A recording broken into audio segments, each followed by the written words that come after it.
নমস্কার বন্ধুরা, অনুভব রান্নাঘরে সবাইকে স্বাগত জানাচ্ছি। আজকে আমি আমাদের প্রত্যেকের বাড়িতেই থাকা কিছু সাধারণ উপকরণ দিয়ে তৈরি করে দেখাবো খুবই স্বাস্থ্যসম্মত একটি সালাদ রেসিপি, যেটা দেখার পর কিন্তু আপনারা খুবই উপকৃত হবেন। আসুন তাহলে দেখে নিন বন্ধুরা আমার আজকের এই রেসিপিটি। বন্ধুরা, রেসিপির শুরুতেই আমি একটি ছাঁকনির ভিতরে কিছুটা পরিমাণে টক দই এইভাবে রেখে জলটাকে খুব ভালো করে ঝরিয়ে নেব। দই থেকে জলটাকে যদি এইভাবে খুব ভালো করে ঝরিয়ে নেওয়া হয় তাহলে সালাডটা খেতেও কিন্তু খুব বেশি টক টক লাগবে না, আর তাছাড়া সালাদের ভিতর থেকে কিন্তু খুব বেশি একটা জলও কাটবে না। দইটাকে এইভাবে কিছুক্ষণ রাখলেই দেখবেন জলটা খুব ভালোভাবে একেবারে ঝরে যাচ্ছে। আর এবার আমি দইয়ের ছাঁকনিটাকে একটা সাইডে সরিয়ে রাখবো। আর এবার দেখুন বন্ধুরা, আজকের এই সালাদ রেসিপির জন্য আমি এখানে ঘরে থাকা কিছু সাধারণ সবজির উপকরণ নিয়েছি, যেটা মোটামুটি শীতকালে প্রায় প্রত্যেকের বাড়িতেই থাকে।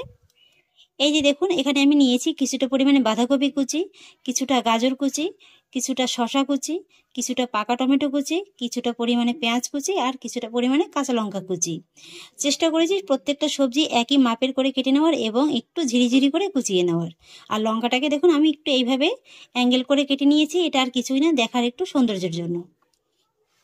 আর এখানে আমি কতটা পরিমাণে সবজি বা বাকি উপকরণগুলো নেব সেগুলো আমি আপনাদের রেসিপি চলাকালীন দেখিয়ে দেবো। আর এবার দেখুন, আমি একটি বড় জায়গা নিয়ে নিয়েছি, জায়গার ভিতরে নিয়ে নেব 1 কাপ নর্মাল জল। আর এবার এই জলের ভিতরে দিয়ে দেব 1 টেবিল চামচ ভিনিগার, আর সেই সঙ্গে দিয়ে দেব 1 চা চামচ লবণ। এবার আমি লবণ আর ভিনিগারটাকে জলের সঙ্গে একবার ভালো করে মিশিয়ে নেব। তারপর এই জলের ভিতরে আমি দিয়ে দেব বাঁধাকপি কুচিটা। এইভাবে যদি লবণ আর ভিনিগার মিশ্রিত জলের ভিতরে বাঁধাকপি কুচিটাকে কিছুক্ষণ রেখে দেওয়া যায় তাহলে এই বাঁধাকপির ভিতরে যে একটা কাঁচা গন্ধ সেটা কিন্তু খুব ভালোভাবে একেবারে চলে যাবে। বাঁধাকপিটাকে জলের ভিতরে এইভাবে ভালো করে মিশিয়ে আমি 10 মিনিটের মতো রেখে দেব। আর এই ফাঁকে আজকের এই সালাদ রেসিপির জন্য আমি আপনাদের একটা ছোট্ট ট্রিক্স বলে দিচ্ছি। এই যে বাঁধাকপি কুচিটা নেবেন না, বাঁধাকপির কিন্তু এই যে মোটা অংশটা আছে এটাকে বাদ দিয়ে এই যে পাতলা অংশটা আছে এটা নেবেন। এটা দিলে কিন্তু মুখে লাগবে, খেতে ভালো লাগবে না। আর টমেটোটার ক্ষেত্রেও বলে দিচ্ছি, টমেটোটা কিন্তু খুব বেশি যে পাকা টমেটো নেবেন তা নয়, এইভাবে কিন্তু একটু হালকা কাঁচা ধরনের টমেটোটা নেবেন। আর টমেটোটা কি করবেন, ভিতরের বীজটাকে কিন্তু ফেলে দিয়ে শুধু এই যে খোসার অংশটাকেই নিয়ে নেবেন। তা নাহলে কিন্তু এই টমেটোর বীজটা যদি থেকে যায় সালাদের ভিতর থেকে কিন্তু খুব বেশি জলটা কাটবে। আর শশার ক্ষেত্রে বলে দিচ্ছি, শশাটা যদি কচি হয়, এই যে এই ধরনের যদি কচি হয় তাহলে বীজ এবং এই যে বাইরের অংশটা আছে এটা শুদ্ধই কুচিয়ে দেবেন। আর যদি দেখেন যে বীজের অংশটা একটু বুড়ো হয়ে গেছে তাহলে বীজের অংশটা বাদ দিয়ে শুধু বাইরের অংশটা কুচিয়ে দেবেন। 10 মিনিট হয়ে গেছে। আর এবার আমি বাঁধাকপিটাকে নর্মাল জল দিয়ে খুব ভালো করে ধুয়ে নেব, যাতে করে এর ভিতর থেকে ভিনেগারের যেন গন্ধটা কোনোভাবেই না থাকে। আমি বাঁধাকপিটাকে খুব ভালো করে ধুয়ে নিয়েছি, আর ধুয়ে নেওয়ার পরে এইভাবে একটা ছাঁকনির পরে রেখে দিয়েছি, যাতে করে এর ভিতর থেকে এক্সট্রা জলটা খুব ভালোভাবে ঝরে যায় আর বাঁধাকপিটা একটু শুকিয়ে যায়। এবার আমি স্যালাড তৈরির জন্য আবার একটি বড় বোল নিয়ে নিয়েছি। আর এবার আমি বোলের ভিতরে দিয়ে দেবো আমি যে দই থেকে জলটাকে ঝরিয়ে রেখেছিলাম সেই দই থেকে 1/4 কাপ দই, সেই সঙ্গে দিয়ে দেবো 1/2 কাপ মেয়োনিজ। এই মেয়োনিজটা কিন্তু আপনারা যে কোনো অনলাইন শপে পেয়ে যাবেন, আর তাও যদি না পান ঘরেতেই কিন্তু খুব সহজেই মেয়োনিজ তৈরি করা যায়। আপনারা যদি এই রেসিপিটা দেখতে চান অবশ্যই কিন্তু আমাকে কমেন্টে জানাবেন। আর এই মেয়োনিজটা কিন্তু বন্ধুরা আমি ঘরেতেই তৈরি করেছি। আর এবার আমি এর ভিতরে অ্যাড করব 2 টেবিল চামচ গুঁড়ো দুধ, সেই সঙ্গে দিয়ে দেবো 1 টেবিল চামচ চিনি, 1/2 চা চামচ কিংবা স্বাদ অনুযায়ী লবণ, আর একই সঙ্গে দিয়ে দেবো 1 চামচের 4 ভাগের 1 ভাগ গোলমরিচের গুঁড়ো। এখানে কিন্তু আপনারা গুঁড়ো দুধ, লবণ আর চিনির পরিমাণটা আপনাদের পছন্দ অনুযায়ী বাড়িয়ে কিংবা কমিয়েও দিতে পারেন।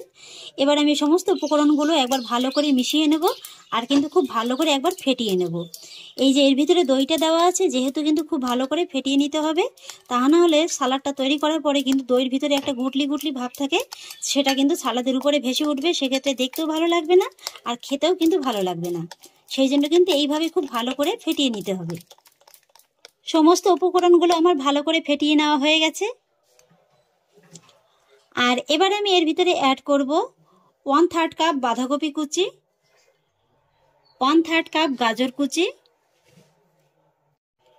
1/3 কাপ শসা কুচি, আর সেই সঙ্গে দিয়ে দেবো 1/4 কাপ পাকা টমেটো কুচি, আর দিয়ে দেবো 1/4 কাপ পেঁয়াজ কুচি, সেই সঙ্গে দিয়ে দেবো 2টো কাঁচা লঙ্কা কুচি। ব্যাস, আমার সমস্ত উপকরণগুলো দেওয়া হয়ে গেছে। এবার আমি এই সবজির উপকরণগুলো মেয়োনিজ আর টক দইয়ের সঙ্গে খুব ভালো করে একবার মিশিয়ে নেব। সালাডটাকে আমি খুব ভালো করে মিক্সড করে নিয়েছি।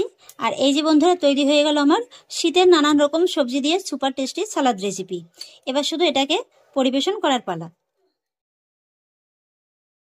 কোনো রকম হাই ফাই ডেকোরেটেড ছাড়াই, কোনো রকম বাড়তি উপকরণ ছাড়াই যে এত সুন্দর সালাদ তৈরি করা যায়, আপনারা কিন্তু এই সালাদ রেসিপিটি একবার খাওয়ার পরেই বুঝতে পারবেন। খেতে কিন্তু অসম্ভব মজাদার হয়। তাহলে দেখলেন তো বন্ধুরা, ঘরে থাকা কিছু সাধারণ উপকরণ দিয়েই কেমন একটা অসাধারণ রেসিপি তৈরি করা গেল। এই রেসিপিটি কিন্তু খুবই স্বাস্থ্যকর। তাছাড়া যারা খুবই স্বাস্থ্যসম্মত আছেন তারা কিন্তু এই রেসিপিটি একবার হলেও ট্রাই করে দেখতে পারেন। রোজ যদি এই রেসিপিটি এক বাটি করে খেয়ে নেন তাহলে কিন্তু স্বাস্থ্যের জন্য খুবই উপকার হবে, আর এটি কিন্তু ওজন কমাতেও খুবই সাহায্য করে। আর আমার আজকের এই রেসিপিটি যদি আপনাদের একটু হলেও ভালো লেগে থাকে তাহলে আমাকে অবশ্যই একটা লাইক এবং কমেন্ট করবেন, সেই সঙ্গে বন্ধুদের সঙ্গে শেয়ার করবেন। আর প্লিজ বন্ধুরা, যদি আমার পরিবারের নতুন সদস্য হয়ে থাকেন তাহলে একটা সাবস্ক্রাইব করে পাশে থাকা বেল আইকনটি প্রেস করে দেবেন। ফিরে আসছি পরের অন্য কোনো নতুন রেসিপি নিয়ে। সবাই ভালো থাকুন, সুস্থ থাকুন, ধন্যবাদ।